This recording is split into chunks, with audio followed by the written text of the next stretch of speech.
안녕하세요 이래도 별로 안 웃으시네요. 이 강단에 인도하심을 받는다는 것은 상당히 어려움이 많습니다. 일부 말씀과 더불어 예배 시간의 흐름을 어떻게 주님이 인도하시는지를 민감하게 알아들으려고 합니다. 들으면서 준비한 말씀이나 아니면 특별히 주님이 주시는 부담 같은 것이 이러한 흐름에 합당한지를 살피면서 이 강단에 올라오게 됩니다. 강단을 열어놓게 되면은 성급한 분들이 먼저 올라올 수가 있습니다. 제 자신을 돌아보면서 저도 성급한 사람이 아닌가 이렇게 반성할 때도 있습니다만, 이 말씀 시간이 주일학교와 학생회는 밑에서 봉사를 하기 때문에 유일하게 듣는 말씀 시간이기도 합니다. 그래서 서울 북부교회에 있어서는 이 시간이 사실은 중심이 되는 시간이어야 되는데 성도님들의 이동도 많고 하셔서 여러 면에서 이 시간을 주님께서 더 강화시켜 주시고 또 성도님들에게 필요한 말씀을 제공해 주시기를 바라는 마음들이 있습니다. 은사가 있으신 분들과 또한 이런 부담을 가지신 분들이 말씀을 매번 준비하고 계시는데, 그럼에도 불구하고 이 인도하심에 대해서 정말 성령님이 지지하고 있는가를 차분히 생각하다 보면은 이렇게 나오기가 어렵게 되는 경우들이 있습니다. 이 시간을 위해서 성도님들도 함께 기도해 주시면 좋겠습니다. 정말 주님이 주시는 말씀으로 받으시고 그렇게 함께 주님 기뻐하시는 분량에까지 자라나갈 수 있기를 바랍니다. 오늘 말씀을 이 재림에 대한 부분, 데살로니가 4장에 나오는 주님의 공중재림, 휴거에 대한 부분을 묵상하고 있었습니다. 처음 말씀 시간 이후에 예배 시간에 처음 예배를 드리는 형제님께서 주님의 다시 오심을 기다리는 그런 예배가 있었고, 또 이후에도 몇 분 그와 같이 주님의 오심을 기다리는 예배가 이어지는 것을 보면서 주님께서 이 재림에 대해서 다시 한번 우리 성도님들과 나누기를 원하시는 게 아닌가 생각이 되고, 그런 마음으로 이렇게 올라왔습니다.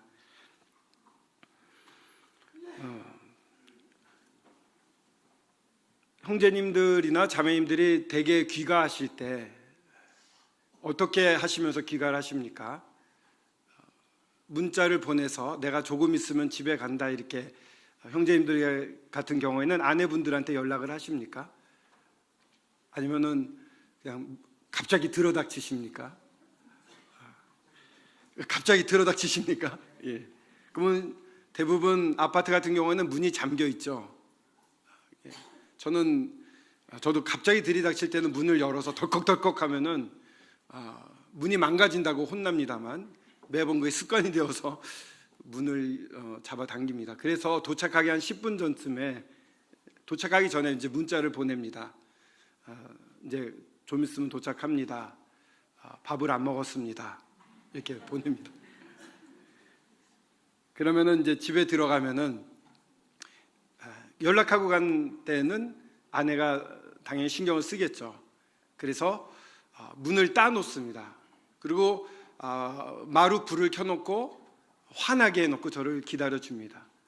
문을 열고 기분 좋게 들어가면 요즘은 아내가 왔어요 하면서 이렇게 웃으면서 또 맞아주기까지 합니다. 네, 굉장히 보람을 느낍니다. 네, 밖에서 일하고 온 것이 헛된 게 아니구나, 마음이 따뜻해집니다. 주님께서 저희들에게 말씀하셨습니다. 네, 다시 오겠다라고 말씀하셨는데 그 시간이 벌써 2000년이 지나지 않았습니까? 그래서 저희들이 이 다시 오심에 대한 부분을 많이 잊어버리는 것 같습니다. 만약에 주님께서 예를 들어 1년 뒤에 오겠다 이러면은 저희들이 한 11개월 지난 다음부터라도 주님 오실 준비를 열심히 할 것 같습니다. 저희들에 있어서의 이러한 거룩지 못한 것들을 다 버리고 진정 사람들을 섬기는 일에 있어서 자기의 모든 것을 오히려 팔아서 섬기게 되지 않겠습니까? 북한에서도 2011년에 화폐 개혁을 했습니다. 화폐 개혁을 그 나라는 알려주지 않고 갑자기 하는 거죠. 그렇게 되니까 가지고 있었던 돈들이 다 그냥 휴지 조각이 되었습니다. 예전에도 독일이 통일될 때에도 그렇게 독일의 중앙은행이 화폐 개혁을 해서 그 돈이 굉장히 가치가 달라졌다는, 통일 전이군요. 예전에 하여튼 그런 일이 있었다고 그러는데, 화폐 개혁이나 이런 때가 오면은 땡 소리가 나면은 예전에 쓰던 돈은 가치가 없어지게 되는 경우들이 있습니다. 주님이 오시면 저희들이 지금 가지고 있는 모든 부는 땡입니다. 앞에서 땡 해주셨는데 전혀 가치가 없어지게 되겠죠. 그렇기 때문에 그 주님이 오신다는 날이 명확해진다면 저희들은 아마도 그런 저희들의 가진 걸 모든 걸 팔아서 주님이 기뻐하시는 대로 선교와 전도와 또 이웃의 가난한 분들을 위해서 사용을 하게 될 것입니다. 그리고 더욱 이 죄된 곳에서 자기를 돌이키고 싸웠던 분들하고도 이렇게 가서 성도들이나 이웃들과도 또 다 화해를 하겠죠. 특별히 성도님들 사이에는 화해를 할 것 같습니다. 왜요? 영원히 보지 않습니까? 이 세상에서 싸운 상태로 천국에서 얼굴을 뵈면은 과거를 기억할 겁니다. 이 땅에서 있었던 일 좀 찝찝할 겁니다. 지금 데살로니카를 한번 같이 열어서 보겠습니다. 데살로니카 전서 4장 13절 말씀부터 18절까지를 함께 읽어보도록 하겠습니다.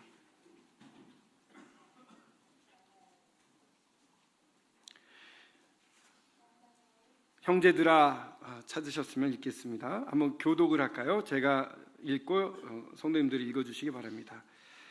형제들아, 자는 자들에 관하여는 너희가 알지 못함을 우리가 원하지 아니하노니 이는 소망 없는 다른 이와 같이 슬퍼하지 않게 하려 함이라.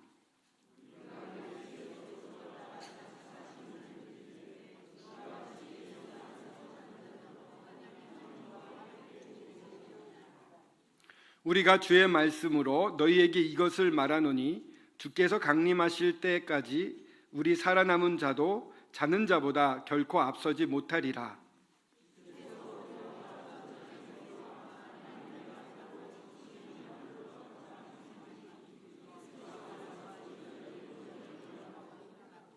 그 후에 우리 살아남은 자들도 그들과 함께 구름 속으로 끌어올려 공중에서 주를 영접하게 하시리니 그리하여 우리가 항상 주와 함께 있으리라. 그러므로 이러한 말로 서로 위로하라. 주의 강림하심, 휴거, 공중 재림, 주님이 저희들을 데리러 오십니다. 근데 이 휴거, 공중 재림에 있어서는 징조가 없습니다. 성경책에 나와 있는 여러 오심에 대한 징조들은 주의 지상 재림을 나타내는 경우가 많이 있습니다. 그렇기 때문에 주님이 언제 오실지 지금 이 순간에 오셔도, 오늘 저녁에 오셔도 전혀 이상한 것이 아닙니다.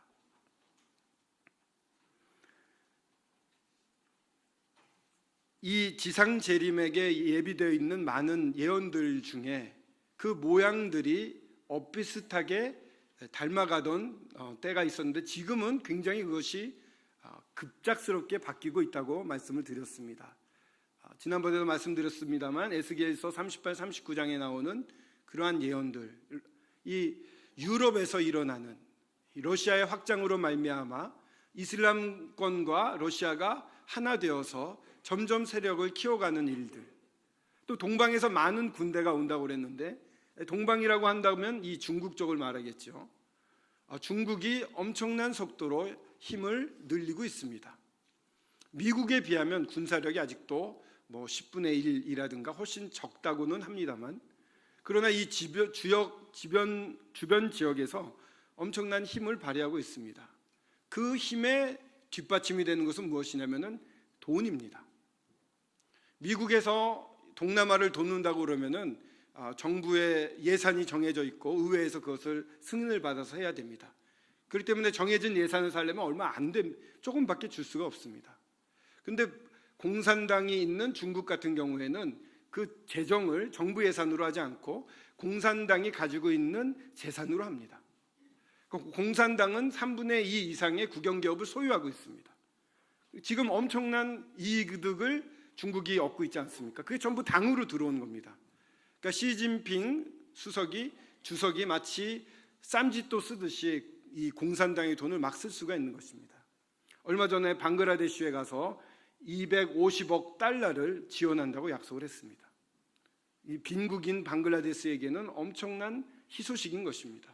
모두 중국에게 달려붙게 돼 있습니다. 필리핀의 두테르테라는 그 대통령도 지금 미국이 너무 불안한 나머지 차관보를 급파하는 등 이 필리핀이 이 중국의 이 남쪽으로의 확장을 저지해주는 굉장히 큰 그 버팀목이 되고 있었습니다. 근데 이 두테르테라는 대통령이 미국에게 대해서 이 기지를 사용하는 것을 금할 수도 있다 이런 얘기를 하기 시작하는 겁니다. 그럼 미국에게는 이 중국의 팽창을 막을 수 있는 이 남중국해의 커다란 요지를 잃어버리게 되는 것이 됩니다. 중국이 커가고 있습니다. 이런 미국과 감히 맞붙어 가지고 견줄 수 있으리라고는 아무도 생각을 못했습니다.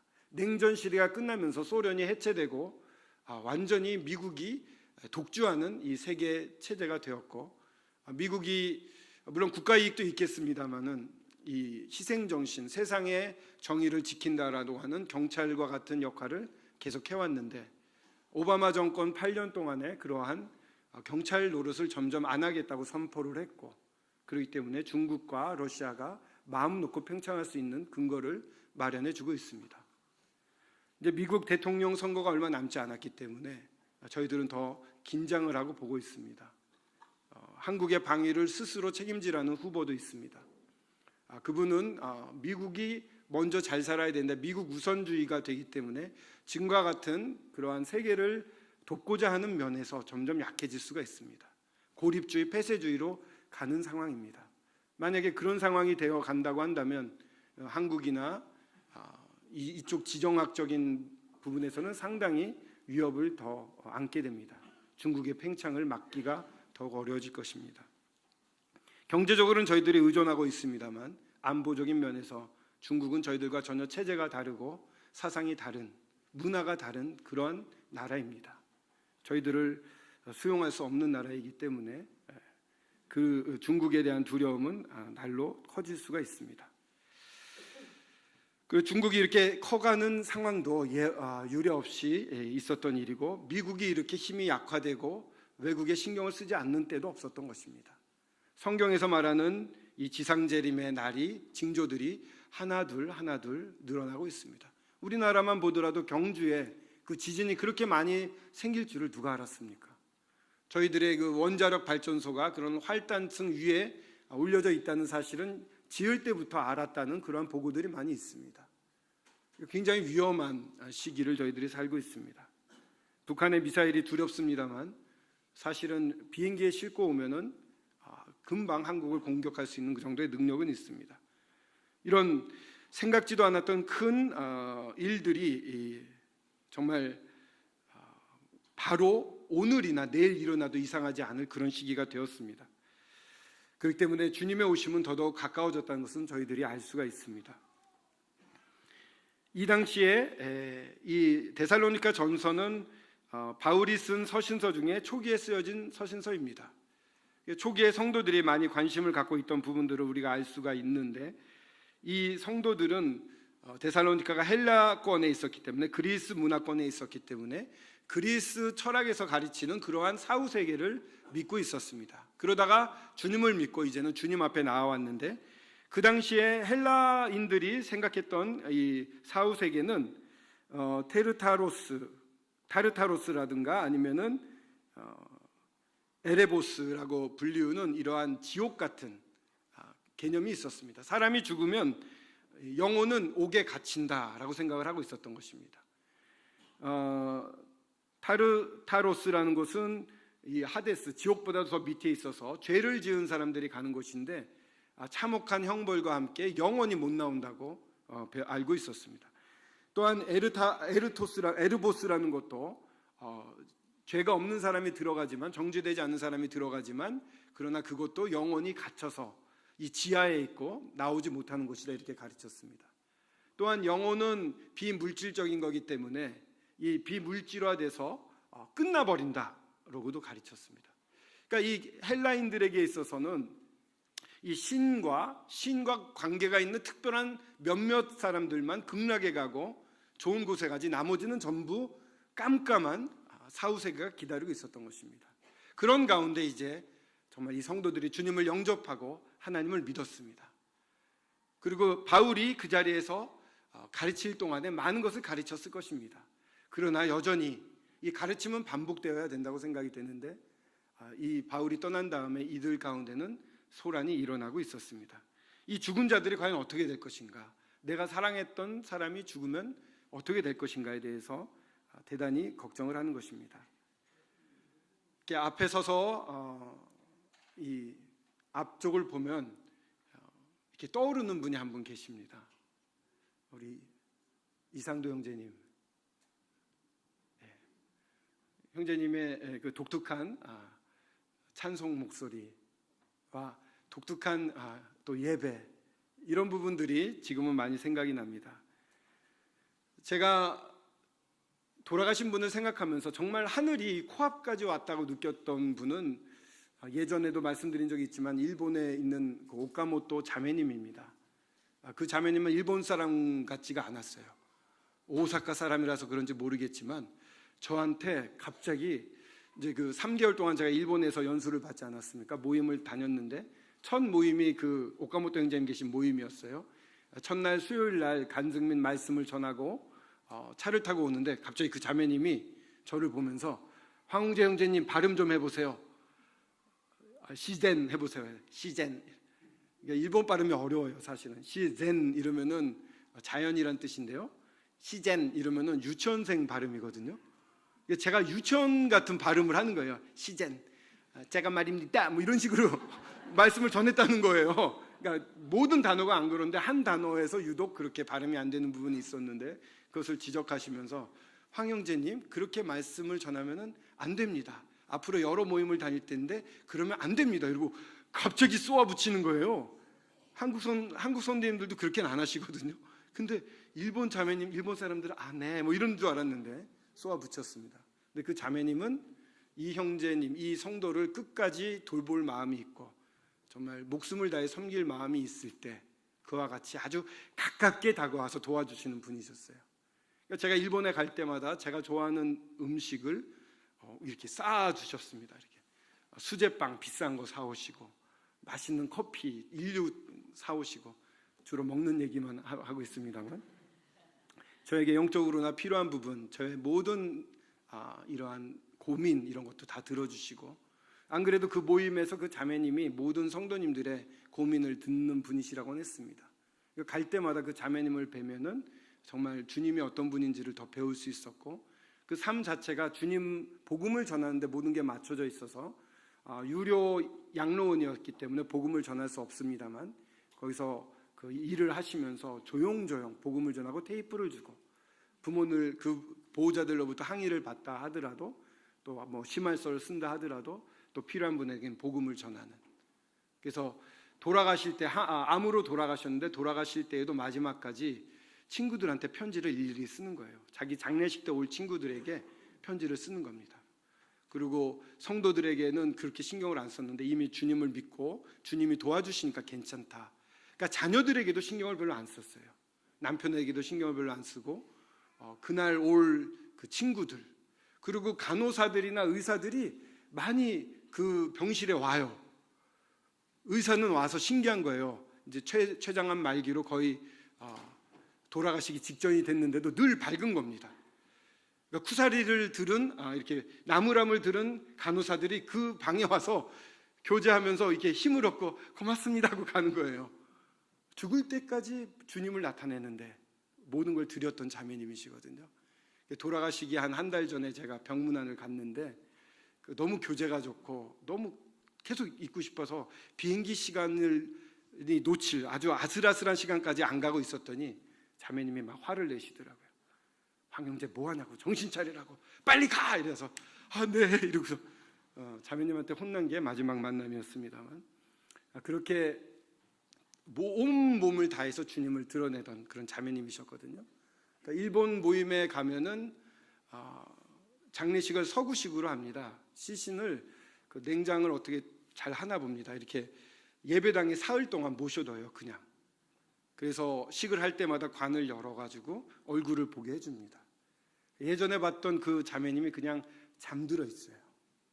참 잠들어 있구나, 그런 느낌이 들었습니다. 그리고 자매님을 일본 다 화장을 하기 때문에 화장터로 옮기는데, 아니 천국이 요 앞에 있는 것 같은 느낌이 드는 거예요. 정말 사랑하고 존경하고 너무 좋아했던 분이 하늘나라 가니까 하늘이 이렇게 코앞에 와 있는 것 같아요. 그러면서 정말 주님이 금방 웅재야 하고 오실 것 같은 그런 느낌이 들더라고요. 정말 이 사랑하는 사람들을 잃었던 이 데살로니가 사람들이 동요되는 겁니다. 정말 사랑하는 사람이 어떻게 될 것인가?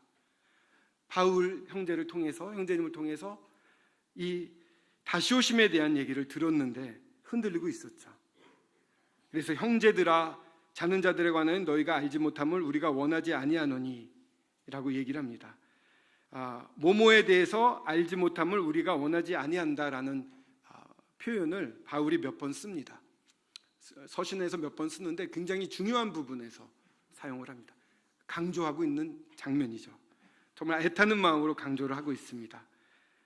자는 자들이라고 표현을 했어요. 정말 죽은 분은 잠든 것 같습니다.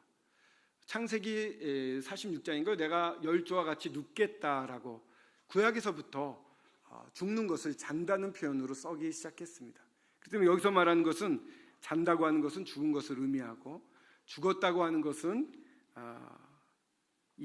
무엇이 죽었을까요? 영혼이 죽었을까요? 몸이 죽었을까요? 몸이 죽어 있습니다. 영혼은 깨어 있습니다. 주님 앞에 가 있습니다.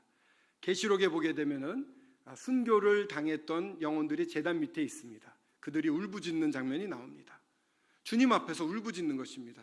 이 악한 세상을 어떻게 마감하지 않고 그대로 두십니까? 라고 울부짖는 모습들이 나옵니다. 영혼은 잠들지 않습니다. 영혼은 우리가 죽는 순간에 주님 앞에 가게 됩니다. 주님과 함께 있게 됩니다. 자는 자들, 우리 몸이 자게 되는 것입니다. 소망 없는 다른 이들과 같이 슬퍼하지 말라라고 얘기합니다. 이 걱정하고 낙심하는 분들이 많이 있었던 것 같죠. 아까 말씀드린 대로 헬라권에서는 영혼이 죽으면 옥에 갇힌다고 가르쳤고, 또한 비물질이기 때문에 사라져버린다고도 가르쳤습니다. 헬라인들에게 있어서의 이 사후세계는 어두움밖에 없었습니다. 그런데 휩쓸리지 말고, 소망 없는 그런 자들과 같이 되지 말고 슬퍼하지 말라, 않게 하기 위해서 이걸 쓴다고 보내면서 14절에 보시면, 우리가 예수께서 죽으셨다가 다시 살아나심을 믿을진대 이와 같이 예수 안에서 자는 자들도 그리스도와 함께 하나님이 그와 함께 데리고 오시리라 라고 슬퍼하지 않을 이유를 말하고 있습니다. 주님이 부활하셨습니다. 이 부활하셨다는 것이 얼마나 감사한지 모르겠습니다. 이 주님이 부활하신 것은 저희들에게 있어서의 첫 열매와 같아서 주님이 부활하신 대로 저희들도 그대로 부활할 것입니다. 이 부활을 저희가 믿고 산다면, 이 부활 신앙으로 산다면 사실 두려울 게 별로 없습니다. 저희들의 삶에 있어서 열심을 내고 놓지 못하는 것들은요, 저희들 생명과 관련된 게 많이 있습니다. 병과 관련돼 있는 것들, 병이 악화되면 죽습니다. 그 죽음에 대한 두려움이 병으로 옮겨져 있고, 병에 걸리지 않기 위해서 저희들은 많은 필요한 것들을 채우려고 합니다. 채우다 보면 욕심이 나서 사람들보다 더 좋게 채우려고 합니다. 이 죽음으로부터 오는 것들 때문에 저희들은 많은 부분에 있어서 흔들리게 됩니다. 그러나 저희들은 죽은 것이 끝난 것이 아니라 저희들이 다시 살고 영원히 산다는 것이 저희들의 믿음이 된다고 한다면, 이 세상에 있는 눈에 보이는 것들에 그렇게 흔들리지 않고 살 수 있을 것입니다. 잠잠히 조용히 주님의 이루심을 믿고 안식하며 주어진 일을 착실하게 해나갈 수 있는 근원이 주님의 부활에 있는 것입니다. 저희들이 부활을 믿으시죠? 다 믿고 계시려 믿습니다. 네. 예수 안에서 자는 자들도 하나님이 그와 함께 데리고 오시리라. 예수 안에서, 예수님 안에서 예수님을 믿고 그 안에 있던 자, 그런 분들은 하나님이 그들과 함께 이 공중으로부터 내려오신다는 것입니다. 이 장면은 지상재림에 대한 모습도 보여집니다만 주님이 그 영혼들을 함께 데리고 오신다는 그런 뜻이 됩니다. 공중재림을 하게 되면은 자고 있었던 것은 뭐라고 그랬죠? 몸이라고 그랬죠. 몸이 일어나게 되고 그 다음에 주님이 그 영혼들을 데리고 이 땅으로 내려오시게 되는 것입니다. 15절에 우리가 주의 말씀으로 너에게 이것을 말하노니 주께서 강림하실 때까지 우리 살아남아 있는 자도 자는 자보다 결코 앞서지 못하리라. 주님이 강림하실 때, 공중으로 재림하실 때 사람에 남아 있는 자도 결코 자는 자보다 결코 앞서지 못한다고 하고 있습니다. 어느 쪽이 우월한가 보면은 우월한 것이 없습니다. 죽은 자도 그렇고 저희도 그렇고 동등하게 주님께 불러일으키심을 받게 됩니다. 그 묘사한 장면이 16절부터 18절, 17절, 16, 17절 이렇게 두 계절이 됩니다. 주께서 호령과 천사장의 소리와 하나님의 나팔 소리로 친히 하늘로부터 강림하시리니 그리스도 안에서 죽은 자들이 먼저 일어나고 그 후에 우리 살아남은 자들도 그들과 함께 구름 속으로 끌어올려 공중에서 주를 영접하게 하시리니 그리하여 우리가 항상 주와 함께 있으리라. 16절 주께서 호령과 천사장의 소리와 하나님의 나팔 소리로 친히 하늘로부터 강림하시리니, 이 말씀을 읽으면서요 뭔가 이렇게 뭔가 일어나는데 뭔가 복잡스러운 게 일어나는 것 같다 이런 생각이 듭니다. 그죠? 뭔가 하늘에서 대단한 일이 일어납니다. 근데 무슨 일이 일어나는지 하나하나를 보게 됩니다. 보면 주께서 호령을 하십니다. 주님께서 직접 부르십니다. 주님의 부르심입니다. 하나님께서 외치시는 장면이 나옵니다. 이게 제일 먼저 나타나는 장면인데, 이 장면은 저희들이 요한복음 11장에 보면은 죽었던 나사로가 부활하는 장면이 있지 않습니까? 주님께서 나사로의 이름을 부르면서 나오라 했을 때 나사로가 부활해서 나오게 됩니다. 그죠? 이와 같이 하나님이 이름을 부르십니다. 그러면서 나오라라고 말씀하실 것입니다. 그러면 그때 잠자던 그 많은 이 영혼들이 함께 일어나서 이제 이 땅으로 내려올 준비를 하실 것입니다. 천사장의 소리라고 되어 있는데, 천사장은 유다서에 보게 되면은 모세의 시체, 행방불명된 시체를 놓고 이 사단과 변론하는 장면이 나옵니다. 이 사람의 영혼 그리고 이 몸에 대해서 이 천사장은 많은 관심을 가지고 있습니다. 여러 이야기가 있습니다만 이때 이 영혼이 내려올 때 이 영혼을 호위하는 역할을 천사장과 천사들이 하지 않겠는가라고 보는 분들도 계십니다.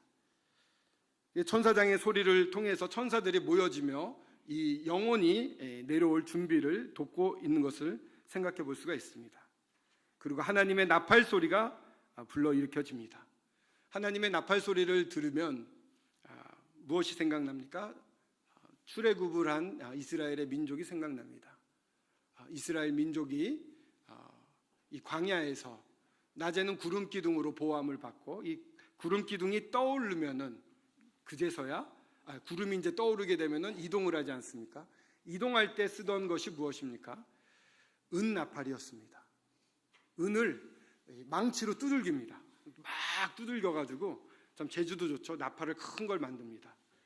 두들겨서 울퉁불퉁할까요? 아니면 아주 번쩍번쩍할지 모르겠습니다만 두들겼으니까 약간 좀 우퉁불퉁할 것 같습니다. 예전에 제가 타던 프레지오 별명이 은나팔호였습니다. 갑자기 다른 얘기를 해서 죄송합니다만 여기저기 많이 찌그러져 가지고요, 은색이었는데 성도님들이 빌려가셔가지고 많이 찌그러뜨렸어요. 그래가지고 성도님들이 주님을 섬기는데 쓰임을 받는 좋은 이 은나팔과 같다 해서 이름을 은나팔호라고 했는데, 일본의 어떤 형제님이 그 얘기를 듣더니 막 적더라고요. 와, 좋다 이러면서, 황 형제 내가 다음에 올 때도 이걸 계속 타고 있어요. 한 얼마 전에 오셨거든요. 근데 차를 바꿨다니까 굉장히 실망하시더라고요. 20년 됐는데, 그죠? 10몇 년 됐는데요. 예, 죄송합니다. 얘기가 좀 제 자랑을 한 것 같네요. 죄송합니다. 나팔 소리, 은나팔을 부르게 됩니다. 은나팔을 불면은 이 성막을 중심으로 둘러서 있던 12지파들이 다 일어서서 옮겨갑니다. 그러니까 이스라엘 민족의 대이동이 은나팔 소리에 의해서 옮겨가게 됩니다. 하나님의 나팔 소리를 들을 때 이 땅에 있었던 교회들, 각 지역 교회가 있고 우주적인 큰 교회가 있지 않습니까? 이 땅에 있던 모든 교회들이 이제 하늘로 옮겨가는 것입니다. 이렇게 해서 주님께서 호령하십니다. 저희들의 이름을 부르십니다. 죽은 자의 이름을 부르십니다. 그리고 천사장의 소리가 들립니다. 그래서 천사들이 준비하고 하늘로부터 내려올 준비를 합니다. 하나님의 나팔 소리, 이 나팔 소리가 들릴 때 저희들 교회들은, 이 우주적 교회는 이제 하늘로 올라간 준비를 하고 떠나기 시작하는 것입니다. 그러면서 주님께서 이제 하늘로부터 이렇게 내려오십니다. 그리스도 안에서 죽은 자들이 먼저 일어나게 됩니다. 순서가 있어요. 죽은 시체들이 먼저, 죽으신 그러한 우리 성도들이 먼저 일어나게 됩니다. 이스라엘에서도 부활 신앙이 있습니다. 다만 이스라엘의 유대민족, 이 유대교에서는 부활은 있는데 어떻게 부활될지를 모릅니다. 그래서 어떤 식으로 하냐면, 폭탄 테러 사건이 있지 않습니까? 그러면 유대인이 죽죠. 그러면 유대인들의 시신을 하나하나 다 이렇게 조각난 것까지 모은다고 합니다. 그러니까 부활할 때 이게 다 필요하다고 생각을 하는 분들이 있는 것이죠. 그러니까 정통파에서 나오신 분들이 특별한 이러한 옷을 입고서, 이런 우주복같이 방호복 같은 걸 입고서는 시신을 회수하는 장면들을 저희들이 뉴스 같은 걸 통해서 볼 수가 있는데, 이렇게 이 부활한 것에 대해서 명확하게 모르기 때문에 그와 같은, 유대교에서는 그와 같은 행위를 하게 됩니다. 그러나 저희들은 압니다. 하나님은 전지전능하신 분이시기 때문에 어떠한 상황에 있다 하더라도 그 몸을 부활시킬 수가 있는 것입니다. 이 죽은 자들, 이 몸이 먼저 일어나게 됩니다. 그 후에 살아남은 자들도, 저희들도 그들과 함께 구름 속으로 끌어올려집니다. 그러니까는 예전에 제가 생각할 때는 이 죽은 성도들이 먼저 이렇게 하늘로 올라가고 우리가 나중에 올라가는 줄 알았는데, 잘 읽어보면 그들이 먼저 이렇게 일어나고 또 저희들도 함께 이제 구름에 올라가게 되는 것입니다. 이제 여기서 구름에 대해서는 또 여러 형제님들이나 아니면은 이런 건전한 신앙서적을 보게 되면 단순한 구름이 아니다라고 얘기를 합니다. 하나님의 임재가 나타날 때 구약시대에 보면 구름 같은 빽빽한 구름이 성전에 가득 찬 것을 저희들이 볼 수가 있습니다. 쇠키나 영광이라고 해서 이 주님의 임재하실 때 나타나는 영광이 이 구름의 모습으로 나타납니다. 구름 기둥도 그와 같은 주님의 임재를 나타난 것이었습니다만, 빽빽한 구름이라고 하는 것은 주님의 임재라고 말할 수가 있습니다. 그러니까 저희들이 끌어올려져서 주님의 임재 가운데 아주 푹 감싸움을 받게 되는 그러한 구름 속으로 들어가게 되는 것입니다. 날씨가 흐릴 때만 주님이 오신다고 생각하시는 분은 없으시리라 생각됩니다만, 이 구름은 그와 같은 주님의 영광을 의미합니다. 저희들이 공중으로 올려져 주님의 임재 가운데 쌓임을 받게 됩니다. 그런 주님의 놀라운 임재 가운데 임재를 맛보며 주님의 영광 속에 있게 됩니다.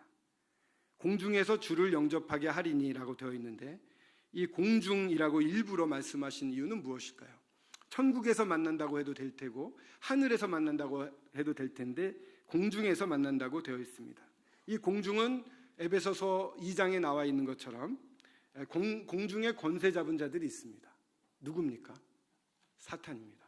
사탄이 공중의 권세를 잡고 계속해서 사람들을 미혹하고 하나님을 믿지 못하게 하고 믿은 자들을 넘어뜨리게 하고 그리고 교회를 계속해서 공격을 합니다. 2000년 동안 계속해서 교회를 못살게 굴었던 이 사단이 본거지를 틀고 있는 것이 바로 이 공중입니다. 하나님은 이 공중에서 우리 주님을 만나게 하시면서 이 왕성된 교회를 보이시는 그러한 장면이라고 생각이 됩니다. 주님께서는 왕성된 교회를 보이시면서 자랑을 하시겠죠. 너의 공격은 헛수고였다. 사탄의 공격은 무의였다. 믿는 자들은 하나도 빠짐없이 이와 같이 나와 함께 있다.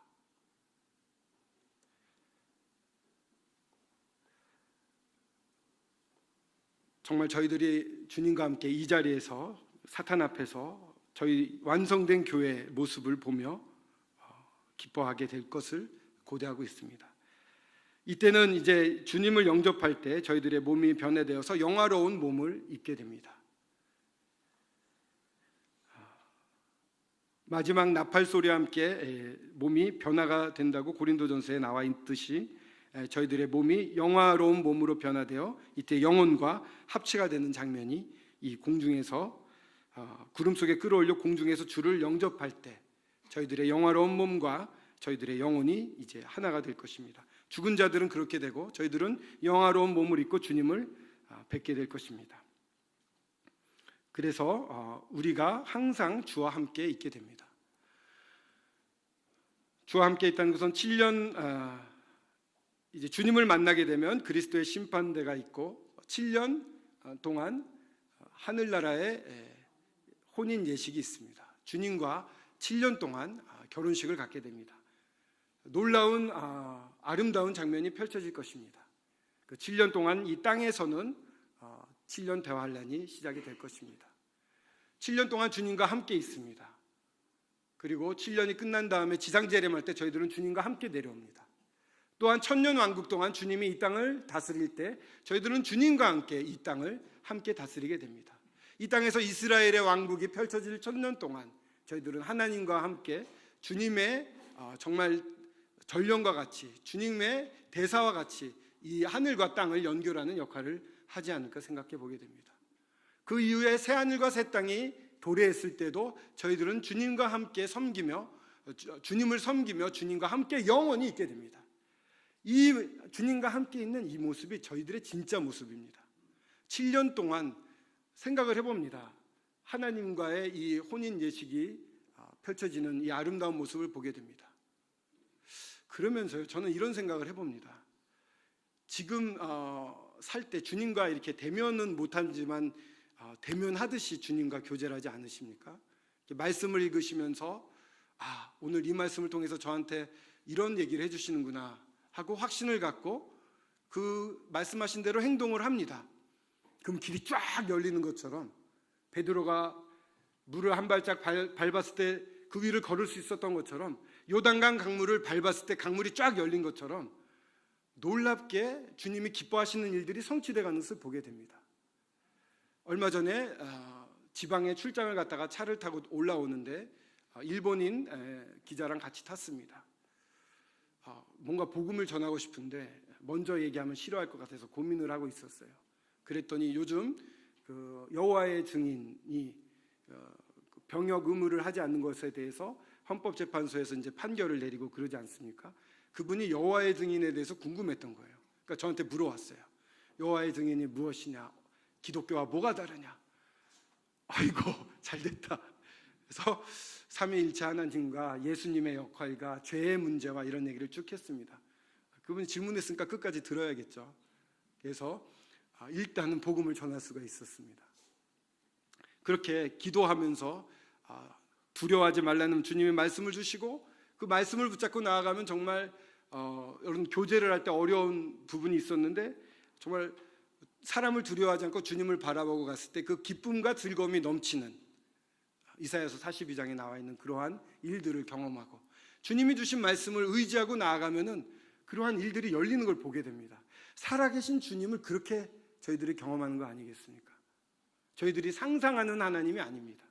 실제로 살아서 저희들의 삶을 인도하시는 분. 그렇기 때문에 저희들이 더 담대하게 한 걸음 나아갈 수 있게 해주시는 분. 이 분이 눈 어디를 보고 계시는지를 저희들은 보고 싶어 합니다. 주님이 집중하고 계신 곳을 보고 싶습니다. 그것이 저희들의 마음 아닙니까? 주님이 집중하신 것을 볼 때 그냥 보고 말까요? 주님이 원하시는 게 있을 거 아닙니까? 주님의 뜻이 있지 않을까요? 그럼 그 일을 하는 것이죠. 시작하신 분은 누구십니까? 주님이십니다. 시작하신 주님을 쫓아서 저희들이 주님이 원하시는 걸 해가는 것입니다. 이 땅에 살아남은 이유는 주님의 뜻을 이루기 위해서 남아 있습니다. 주님의 뜻이 무엇입니까? 주님의 어떠하심을 이 땅에 나타내시는 목적, 온유와 겸손으로 이 땅에 나타내시는 목적이 어디에 있습니까? 사람을 건지시기 위해서가 아니겠습니까? 영혼을 구원하시기 위해서가 아니겠습니까? 그러한 일을 통해서 주님의 영광 받으시기 위해서가 아니겠습니까? 주님이 원하시는 것이 있습니다. 저희들이 이번에 11월 말에 전도 집회를 합니다. 왜 전도 집회를 합니까? 주님이 가장 원하시는 거 아니겠습니까? 모든 사람이 구원을 받고 진리를 아는데 이르기를 원하시는 하나님의 뜻을 저희들이 해드리기 위해서, 그렇기 때문에 저희들이 이렇게 매일매일 예배를 드리며 주님을 높이고 주님이 기뻐하시는 것을 알고 그 주님이 기뻐하시는 바라보시는 것을 같이 보며 주님이 행하실 때 같이 행하며 주님의 일을 이루어 가시며 많은 사람을 건지기 위해서 살고 있는 것이 아니겠습니까? 이 영혼 구하는 게 너무 귀하기 때문에 이 주변 지역뿐만 아니라 해외 선교까지 저희들이 하고 있는 것이 아니겠습니까? 주님이 무엇을 보고 계십니까? 사람을 구원하시기를 원하고 계십니다. 그리고 그런데 저희들을 쓰기를 원하고 계십니다. 북한이 통일이 될 것입니다. 위태위태하지만 좀 오래 갈 것입니다. 그러나 여러 시도들이 일어나고 있어요. 북한을 자유로운 국가로 바꾸기 위한 여러 시도들이 지금은 일어나고 있는 때입니다. 북한이 열리게 되면 저희들이 늘 기도하는 대로 성도님들 우리 한 명 한 명이 북한에 올라가서 북한 사람을 붙잡고 복음을 전하기를 원하고 있습니다. 근데 그렇게 전하려고 하면은요, 사실은 이 교파 교회들은, 일반 교회들은 엄청난 재정을 투자를 해서 벌써 문만 열리면은 물질 공세부터 시작해가지고 성경과 사람을 보내려고 준비를 하고 있습니다. 그들의 이러한 준비된 어떠한 재정이라든가 이런 것은 저희들과 비교할 수 없을 만큼 강하겠죠. 문이 열렸을 때 그분들이 먼저 북한을 전부 차지하게 된다면 참으로 암담해질 수가 있습니다. 그때 저희들 어떻게 해야 될까요? 저희들이 가진 것을 들여서라도 북한 선교를 위해서 섬겨야 되지 않겠습니까? 복음을 전할 때 그냥 말로만 전한 것이 아니라 저희들의 모든 것을 들여서 전하는 저희들이 될 수 있으면 좋겠습니다. 주님이 오실 때가 얼마 남지 않았기 때문에 저희들은 모든 것을 다 드릴 수 있으면 좋겠습니다. 북한이 문이 열리면 저희들이 가진 것들을 팔아서라도 필요한 부분에 복음을 전할 수 있는 저희 교회가 되었으면 좋겠습니다. 그냥 그래, 통일되면 복음을 전하면 돼. 좋네. 헌신하셔야죠. 이렇게 고개를 돌려버릴 수가 있는, 이렇게 마음이 냉랭해질 수가 있습니다. 하지만 진정 목숨을 거하기 위해서는 저희들이 가진 모든 것을 드려야 될 필요가 있습니다. 그런 진정성이 필요하지 않겠습니까? 주님이 지금 보고 계신 것을 저희들이 보고 있는지 함께 생각해 보면 좋겠습니다. 그리고 천년 왕국 이전에 이 7년 혼인 예식 때 주님이 어딜 보고 계실까 생각해 보게 됩니다. 이 7년 동안 환난을 받는 이 유대인들, 또 14만 4천이 열심히 복음을 전하는데 그 가운데 예수님을 믿고 순교하는 분들, 이런 분들에게 주님의 시선이 가 있지 않을까요? 어쩌면 저희들이 혼인 예식을 치르면서, 이건 제 분별입니다만, 혼인 예식을 치르면서 주님과 함께 기도회를 갖고 주님과 함께 이 땅에 믿은 자들을 응원하는 그런 시간을 갖지 않을까 생각해 보기도 됩니다. 이런 주님을 이제 조만간 만나게 됩니다. 여기 보면은 영혼은 그대로 올라가는데 영혼이 갑자기 크게 변화되는 건 없어집니다. 이 죄의 몸에서 이탈되기 때문에 죄와는 이제 상관없는 사람이 되겠죠. 영화로운 몸으로 바뀌기 때문에 죄의 침노는 더 이상 받지 않게 됩니다. 하지만 지금 경험했던 주님, 지금 가지고 있는 이 인격, 주님과 깊게 교제하는 그러한 능력, 또 성도들을 사랑하고 섬기는 능력, 이런 것들은 그대로 가져갈 것입니다.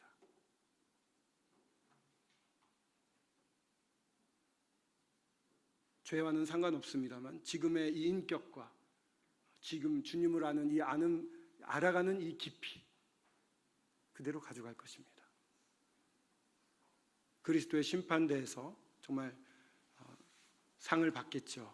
정말 많이 섬긴 분들은 상을 받을 것입니다. 그러나 그 상조차도 주님께 드리겠죠. 이 모든 근원이 주님이셨구나. 정말 주님이 최고구나. 그렇기 때문에 천국에서 우열이 있지는 않습니다. 정말 그 사람에게 가장 행복한 상황이 주어질 것입니다. 하지만 주님과 교제하는 그 밀접함은 천국에 가서도 달라질 수가 있지 않나, 저는 그렇게 생각해 보게 됩니다. 그렇기 때문에 지금 이 시기를 살면서 주님이 보여주시는 것을 한 걸음 더 실천하시기를 원하는 마음입니다. 경험하시기를 원합니다. 보여주신 말씀을 집중해서 들으시길 원합니다. 저희가 주보를 통해서 매일 이렇게 묵상을 합니다. 묵상을 하고 그것을 나누시길 바랍니다. 그 가운데 주님이 말씀하신 것을 행하기 위해서 들으시기 바랍니다. 들으시고 행하고 정말 지금도 만나고 싶어 하시는 그 주님을 경험하시기 바랍니다. 경험하시고 정말 살아계신 분이구나, 이분을 위해서 내 자신을 모든 걸 다 드릴 수 있는 분이구나, 정말 내 자신을 드리겠다, 재물과 시간과 나의 관심을 모두 다 드리는, 그래서 지금도 주님과 함께 있는 게 기쁘고 또 이분과 영원히 함께 있는 것을 기뻐할 수 있는 저희들이 되었으면 좋겠습니다. 예. 서로 위로하라고 그랬는데 제 말씀이 좀 위로하기보다는 이렇게 누르는 것 같았습니다. 아니세요? 예. 저희가 주님의 오심을 기다리는 자로 하루하루 살아갈 수 있기를 간절히 원합니다. 기도하고 마치겠습니다. 아버지 하나님, 감사를 드립니다. 부족한 것이 주님의 다시 오심에 대한 이 기쁨과 흥분을 나눴습니다. 우리 주님과 함께 있는 것이 가장 좋습니다. 살든지 죽든지 주님의 영광을 위해서 살기를 원하고 주님과 함께 있는 것이 가장 좋습니다. 주님, 저희 모두가 이와 같이 고백하며 주님이 기뻐하시는 삶을 살아갈 수 있도록 도와주시길 원합니다. 서울 북부교회 사랑하는 형제님 자매님 한 분 한 분 말씀을 대하고 말씀에서 주님의 음성을 듣고 주님의 음성을 들은 대로 순종하고 그때 살아계신 하나님의 능력을 넘치도록 맛보고 그 기쁨으로 더더욱 헌신하며 죽어가는 영혼들을 건지는 일에 모든 것을 헌신할 수 있는, 이렇게 주님을 사랑하고 헌신하는 모습을 통해 주변에서 하나님이 여기 살아계시다, 정말 저분을 보면 주님을 뵙는 것 같다 라는 간증을 이 마지막 때에 들을 수 있게 하여 주시옵소서. 주님께 의탁을 드려오며 주 예수 그리스도의 이름으로 기도드렸습니다. 아멘.